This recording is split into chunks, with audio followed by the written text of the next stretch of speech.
The reason that you're looking at changing brokerages again is because you're looking to fill a void that you don't even know exists. The facts is that you probably interviewed multiple different brokerages. You might even have hopped around to multiple different brokerages, and you consistently keep finding the exact same problem over and over and over again.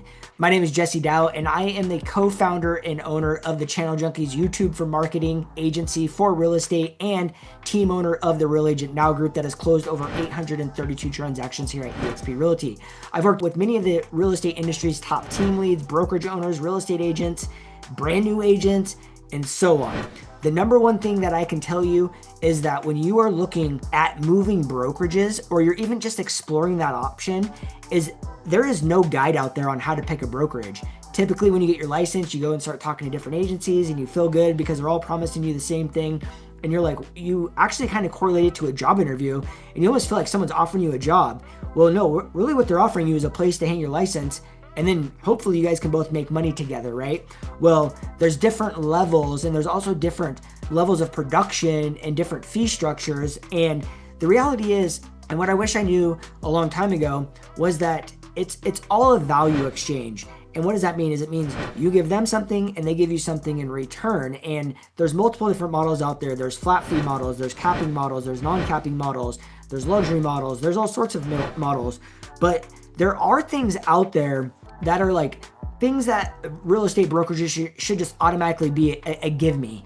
And so when these real estate brokerages out there now are like, well, we have AI in our business. It's like, I've heard people now say that they're using AI when they're literally just going to ChatGPT, and instead of using Google, they're now using AI. We're coming up on 2026. Everyone should be using AI. So when you're interviewing brokerages and they're like, we're using AI, okay, that's great, but how? And then can you demonstrate it for me? You know, eXp just won the #1 real estate brokerage in the industry that best used AI in 2025. Glenn Sanford, our founder and CEO, has came out and said that he's going to be the innovator in the real estate space for AI. And we've used it to create a lot of different systems and tools, and also expanded in different countries faster than we've ever been before. So that's number one, is the AI whole situation and the things that brokerages should be giving to you. But the second thing I want to kind of touch on, which is kind of like with Glenn Sanford, is really the leadership in the company. And what I mean by this is leadership is great, and everyone uses these buzzwords now with like culture, leadership, blah, blah, blah, blah, blah. Here's the #1 litmus test is, does your company have good leadership? Take whoever is the most renowned person that you know and say, okay, if you were to pull that Jenga piece out of the Jenga board, would the tower collapse? If the answer is no, then that is a company with great leadership. Here at eXp Realty, we have Leo Pareja as the CEO of eXp Realty. Glenn Sanford is the CEO and founder of eXp Enterprises, which is the parent company, and he is the creator. eXp was booming before Leo came on board. And when Leo came on board, the company is booming again. If Leo was to be removed out of the equation and was replaced by someone, we probably would miss Leo, and he's going to retire at some point in time. I think he's my age. But the reality is we would still be doing very well without him. Would I like that to happen? Absolutely not. But I don't think it's going to swerve our boat off course, where there's a lot of companies where you pull the founder out of the mix, like, you know, not to rain on anyone's parade, but everyone knows Gary Keller at Keller Williams. You pull Gary Keller out, now what is that company all about? We saw it happen with Real recently, where they removed Sharon out of the equation, and you know, realistically, the company just has not been the same since. So there are glues to companies, and you know, you always want to know exactly not only like how the leadership structure plays out, but also how are they playing an integral role in that business model? What is their long-term vision? Now, and a lot of people have came to me and been like, hey, is this company going to sell? Is this company going to sell? Is this company going to merge? The thing is you can take the list of brokerages and look at their sales per person, the size of their company, and their total unit sales. If they're all in alignment, those companies could actually merge together and not skip a beat. So if you ask me who's next up on the chopping block, and you can mark my words on this, you look at Fathom, LPT, and one other company. They have the almost identical agent count, identical transactions per agents, and they have a very similar model. If you notice, Fathom just implemented a revenue share model.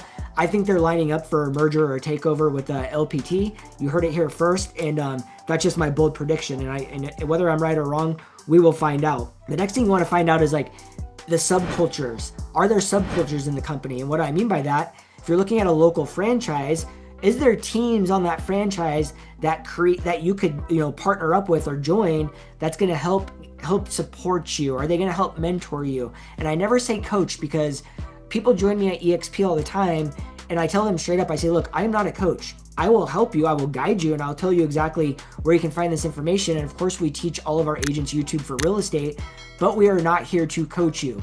I do not get $1,000, $2,000 a year in revenue share to be your full-time coach. We do weekly group coaching. Come to that. I'll gladly pour into you. You need a one-off call because you're stuck on something, I'll gladly do it. So I think agents get a little tripped up with that, but the most productive and the most business-focused agents totally understand that, and they just want to collaborate and partner and accelerate their growth, and also look for different angles to add more, bits of, fuel to the fire per se. The next thing I want to talk about is, training on that.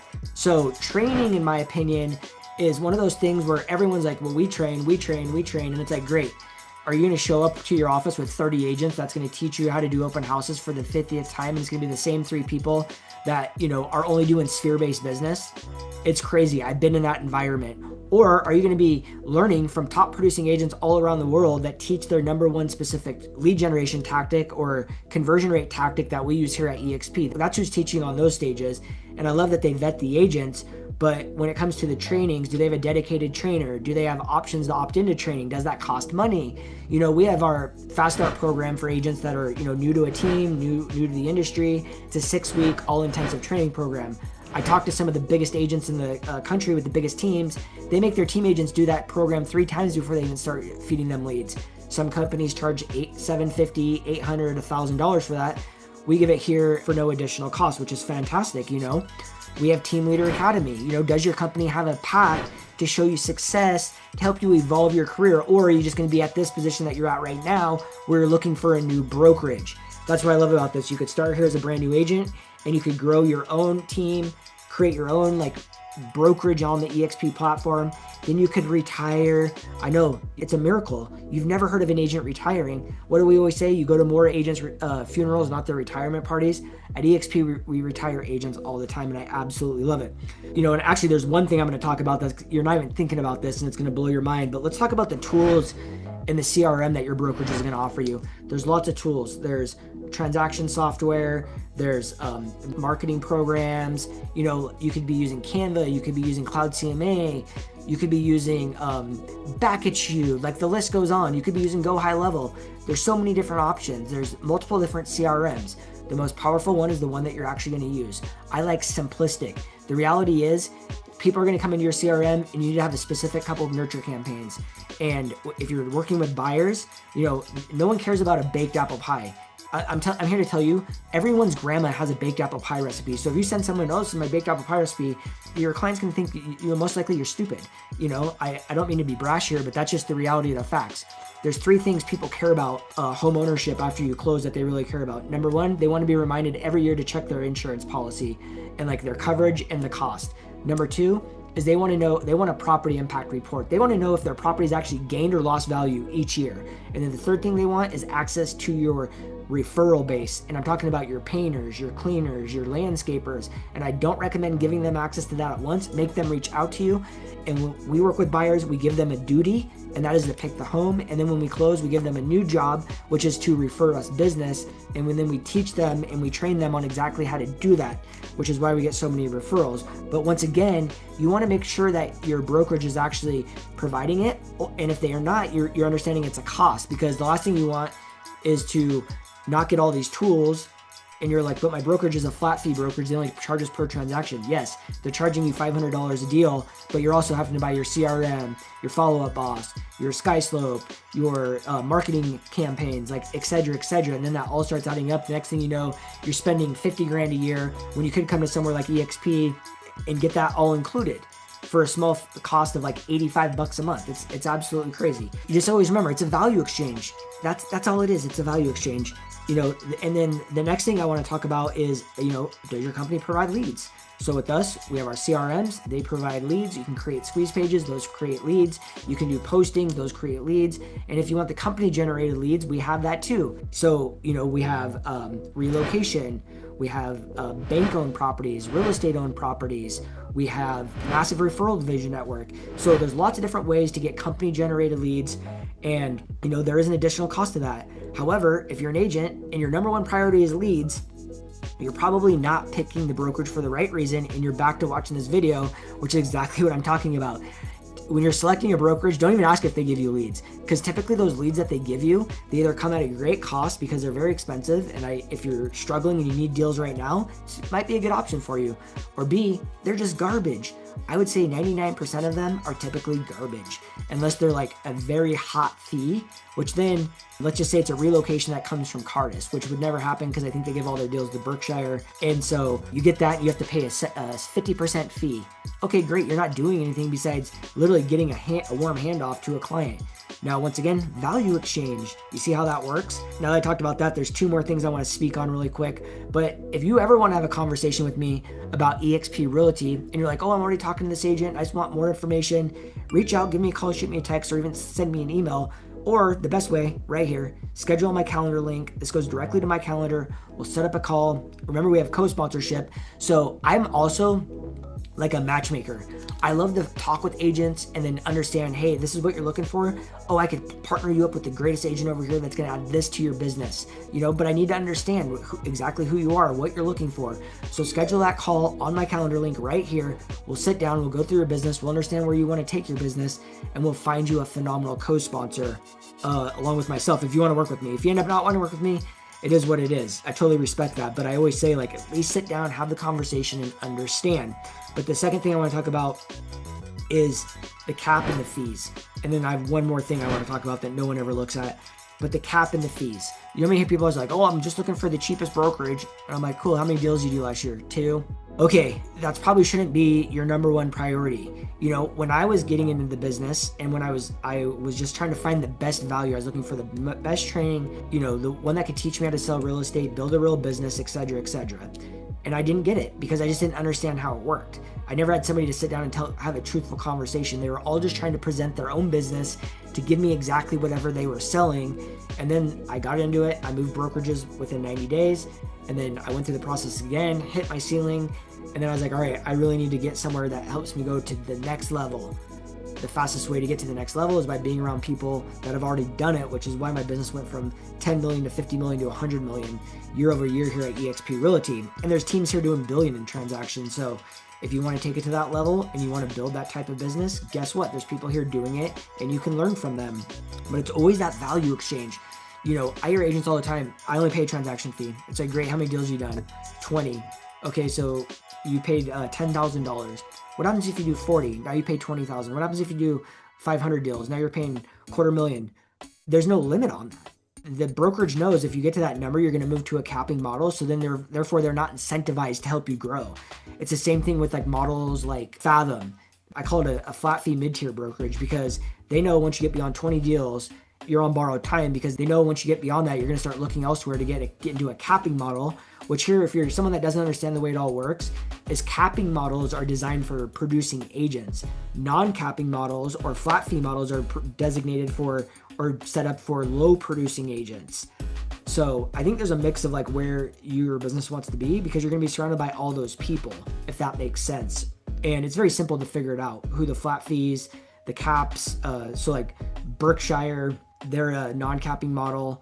And when I say that is like they might have a 90-10 split with no cap and then a 6% franchise fee. And then when they come to EXP, the agents are always like very confused.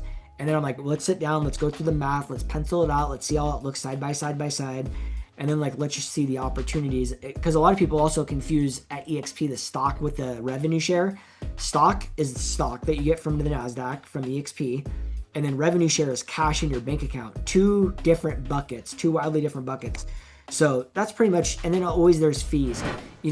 at the end of the day, if you're doing 10 deals, every brokerage is going to pretty much charge you the same. You're literally splitting hairs at that point. And when you look at the cloud-based brokerage models, Real and EXP, and then like LPT is like way out on their own, like own little island, because they don't even deserve, in my opinion, to be even in this conversation. And I don't mean anything disrespectful by that. I mean, they paid out the like lowest amount per revenue share per agent.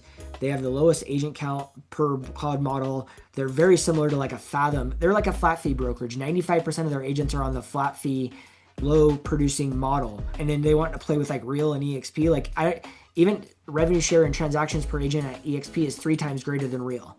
Like you see what I'm saying here. So when you look at all those models combined, you can compare them. So if I was putting agents these into a bucket, it would be flat fee, it would be capping model, non-capping model, and then I would move into cloud-based brokerages. And then I would start really figuring out what I need. Because even in cloud-based environment like EXP, we have what we call culture centers. And those are physical locations that teams allow agents to use for a fee, right? It'd be like renting a space. And some of them are like $100 a month, $250 a month, some are per transaction. It just depends what the culture center manager has. But the last thing I'm going to talk about, which is something nobody ever talks about, which is operations. And what do I mean by that with real estate and operations? I'm talking about getting your checks. I literally just had an agent reach out to me and she's like, I cannot believe this. She goes, I closed this deal. I haven't even got the physical check, but I got the money in my bank account. I said, yeah, EXP floats $30 million a day to pay agents as soon as they get a copy of the check or a picture of it. So they don't even need the physical one. They just direct deposit it in your bank account. That is mind-blowing. You need a commission demand. We have a division specifically set up in every single state to get commission demands. We have them set up to do contract compliance. So if you have contract questions, they review your contracts. You know, we have a full staff of attorneys on site in case something happens. We get E&O provided to us, and it's like a maximum of $750 a year. You pay $60 a deal and it caps at $750. When it comes to operations, and then like, how did they lead you through the NAR settlement? You know, Leo and our team and Holly Mayberry were the 2 biggest voices in the industry advocating for agents. That just showed us all who was the leaders and who stood up for the agents in the industry. And many brokerages actually just said, oh, go and watch and see what EXP says, and that's what we'll follow. We created nationwide platforms for everyone to use. When COVID crashed the industry, EXP opened up their training platform to every agent in the industry. So it's crazy to see, because like even today, the EXP of today is not the EXP of 5 years ago when I came on board. It is EXP 2.0. It is better. It is, you know, our focus is selling real estate. At the end of the day, you can't do any of these things without real estate transactions. And we are the second producing brokerage per agent. So we're the number 1 brokerage in the United States, and we're the second per agent for volume per agent. You shouldn't be the largest and the second biggest per agent. It's through the economies of scale. The more agents you have, the average should go down. However, we're number 2 behind a brokerage with only 30,000 agents, and we're at nearly 90. So if you want to have a deeper conversation about selecting a brokerage, and I can actually play matchmaker if you're looking for a co-sponsor, I absolutely love doing that.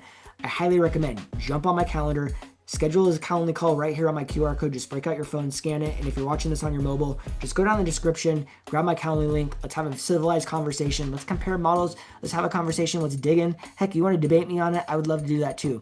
But until next time, we'll catch you later.